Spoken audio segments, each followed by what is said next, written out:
রকমারি আহারে আপনাদের সবাইকে স্বাগত। আজ আমি চলে এসেছি আরও একটি নতুন রেসিপি নিয়ে। আজ আমি তৈরি করব আলুর স্যান্ডউইচ। 3 থেকে 4 মিনিট সময় লাগবে এই স্যান্ডউইচ তৈরি করতে। তাহলে চলুন রান্নাটি শুরু করা যাক। আলু স্যান্ডউইচ তৈরি করার জন্য প্রথমে আমি এখানে সিদ্ধ করা আলু মেখে রেখে দিয়েছি। এরপর এর মধ্যে দিয়ে দিচ্ছি পেঁয়াজ কুচি, দিয়ে দিচ্ছি গাজর কুচি,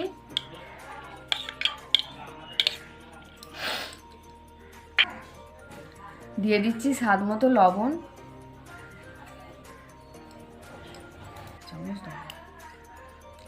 জিরে গুঁড়ো, ধনে গুঁড়ো, দিয়ে দিচ্ছি কাঁচা লঙ্কা কুচি, দিয়ে দিচ্ছি সামান্য পরিমাণ গোলমরিচ গুঁড়ো। আমি যেহেতু এখানে কাঁচা লঙ্কা ব্যবহার করেছি তাই গোলমরিচ গুঁড়োটা খুবই অল্প পরিমাণে ব্যবহার করলাম। দিয়ে দিচ্ছি গরম মশলা গুঁড়ো, দিয়ে দিচ্ছি ধনেপাতা কুচি, সব শেষে দিয়ে দিচ্ছি 1 চামচ সর্ষের তেল। এবার সমস্ত উপকরণগুলি ভালো করে হাত দিয়ে মেখে নিচ্ছি।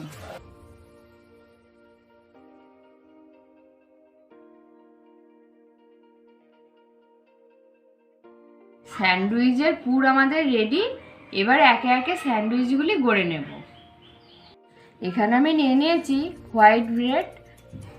এবার ব্রেডগুলির গায়ে আমি টমেটো কেচাপ লাগিয়ে দেব ভালো করে, এই যে এইভাবে একটি চামচের সাহায্যে এইভাবে।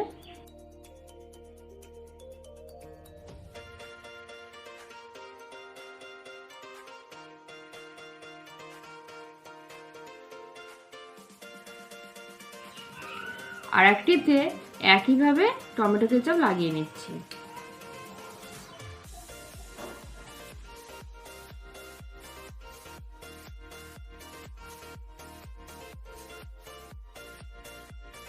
টমেটো কেচাপ লাগানো আমার কমপ্লিট হয়ে গেছে।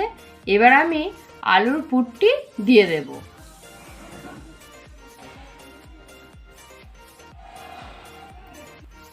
প্রথমে এইভাবে আলুর পুরটি আমি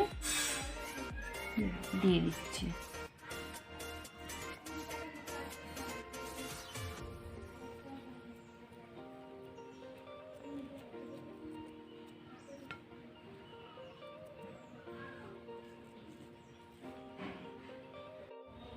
এখানে স্যান্ডউইচে আলুর পুর দেওয়া হয়ে গেছে, আর পুরটি আমি একটু বেশি করেই মোটা করে দিয়েছি। এবার এই ব্রেডটি নিয়ে এটার উপর আমি এইভাবে চাপিয়ে একটু প্রেস করে দেবো। আর এই যে দেখতে পাচ্ছেন আপনারা, এই দিক দিয়ে যে বেরিয়ে গেছে এইগুলো ঠিক এইভাবে সমান করে নিতে হবে।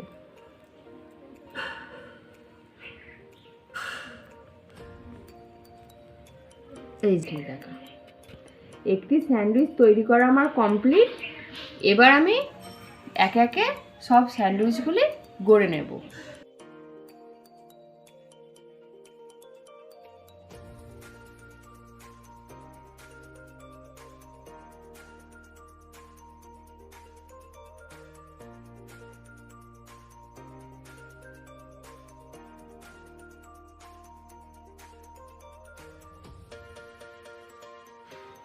সব স্যান্ডউইচগুলি আমার তৈরি করা হয়ে গেছে। এবার একে একে সেঁকে নেব। স্যান্ডউইচগুলি ভাজবার জন্য আমি এখানে সাদা তেল ব্যবহার করছি। আপনারা চাইলে ঘি বা বাটারেও এগুলি সেঁকতে পারেন। এবার স্যান্ডউইচগুলি একে একে দিয়ে দিচ্ছি। গ্যাসের ফ্লেমটা এই সময় একটু লোতে করে দিতে হবে, নাহলে স্যান্ডউইচগুলো পুড়ে যাবে। স্যান্ডউইচগুলি এক পিঠ সেঁকা হয়ে গেছে। এবার আমি এক পিঠ উল্টে নেব।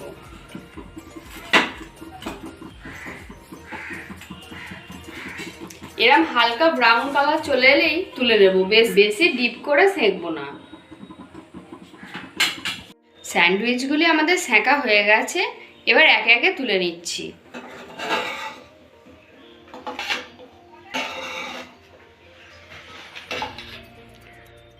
বাকি স্যান্ডউইচগুলি আমি এইভাবে সেঁকে নিচ্ছি।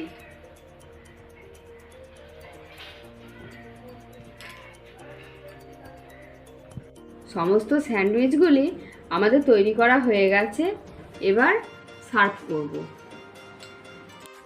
আলুর স্যান্ডউইচগুলি কতটা ক্রিস্পি হয়েছে দেখেই বোঝা যাচ্ছে। এবার আমি কেটে দেখাচ্ছি। এইভাবে আমি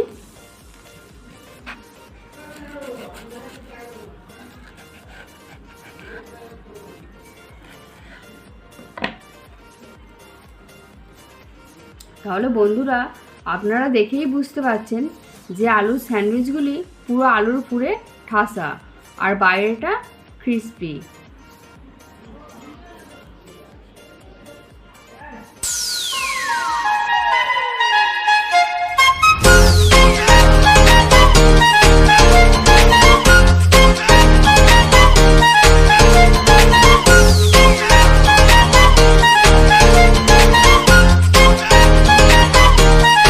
তাহলে বন্ধুরা, দেখলেন তো খুবই সহজে এই আলুর স্যান্ডউইচ বানিয়ে ফেললাম। আপনারা বাড়িতে অবশ্যই ট্রাই করবেন এবং কমেন্টে জানাবেন কেমন হলো। আর চ্যানেলে নতুন বন্ধু হলে অতি অবশ্যই সাবস্ক্রাইব করবেন। ধন্যবাদ।